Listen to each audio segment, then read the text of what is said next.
You ask Tiger to solve. This deals with linear equations with one unknown. The final result is y equals -25/3. Let's solve it step by step. Swap sides. Isolate the y. Multiply both sides by inverse fraction 5/6.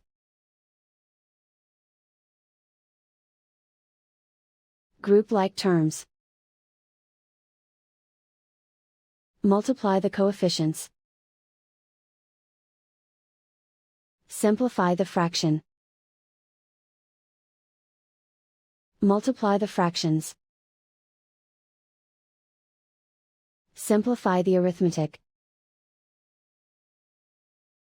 And so the final result is y equals -25/3.